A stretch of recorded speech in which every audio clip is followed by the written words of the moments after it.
एक बार एक शेर ने एक लोमड़ी को अपना सलाहकार बनाया। लोमड़ी हर विषय में शेर को सलाहकार देती थी और शेर को खुशी रखती थी। शेर भी जब कोई शिकार लाता था तो लोमड़ी को अच्छा हिस्सा देता था। इस तरह दोनों के ही दिन बहुत अच्छे गुजर रहे थे। अचानक एक दिन शेर बहुत बीमार हो गया और कुछ दिन शिकार पर नहीं जा सका।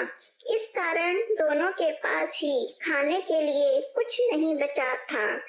फिर एक दिन शेर बोला, मैं और एक दो दिन शिकार पर नहीं जा सकूंगा। तब भोजन का क्या होगा महाराज? जितना संचित भोजन था सब समाप्त हो गया। लोमड़ी ने चिंतित स्वर में कहा। इस पर शेर बोला, यदि तुम किसी तरह कोई जानवर यहाँ तक ले आओ तो मैं उसे मार सकता हूँ। केवल इसी तरह हम दोनों के लिए भोजन का प्रबंध हो पाएगा, अन्यथा तो फाके करने पड़ेंगे। लोमड़ी तुरंत गुफा से किसी जानवर की खोज में निकल पड़ी। थोड़ी ही दूर चलने पर उसे एक गधा घास चरते हुए दिखाई दिया। लोमड़ी ने सोचा कि क्यों ना इस गधे को मूर्ख बनाकर अपने महाराज की गुफा में ले चलूं। लोमड़ी गधे के पास पहुंचकर बहुत चापलूसी से बोली, नमस्कार महाशय, आप कैसे हैं? मैं आपको बड़ी देर से ढूंढ रही थी। मेरे पास आपके लिए एक शुभ समाचार है। यद्यपि गधा लोमड़ी से पहली बार मिला था, परंतु वह शुभ समाचार जानने के लिए उतावला हो उठा। वह बोला, शुभ समाचार?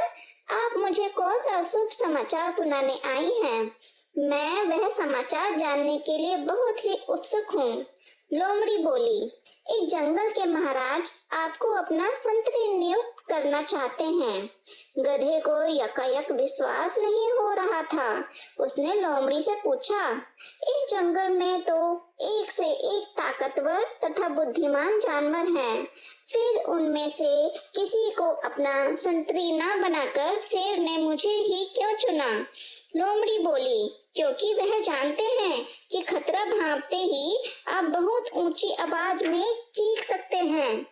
यह सुनते ही गधा खुशी से फूला न समाया। वह बोला, क्या आप सच कह रही हैं? मुझे तो विश्वास ही नहीं आ रहा। लोमड़ी बोली, मैं भला आपसे झूठ क्यों बोलूंगी? बेचारा सीधा साधा गधा चालाक लोमड़ी के जाल में फंस गया। लोमड़ी गधे को लेकर सीधे शेर की गुफा की ओर चल पड़ी। शेर की गुफा में पहुंचते ही लोमड़ी जोर से चिल्लाकर बोली, महाराज, मैं गधे को ले आई हूँ, आप तैयार हो जाइए। लोमड़ी की बात सुनकर शेर ने अपनी पोजीशन ले ली और गधे के अंदर आते ही उसे मार डाला। फिर शेर और लोमड़ी ने गधे का मांस खाकर अपनी भूख मिटाई। बेचारा गधा अपनी बेवकूफी के कारण अपनी जान गंवा बैठा। शिक्षा, अपरिचित पर विश्वास कभी नहीं करना चाहिए।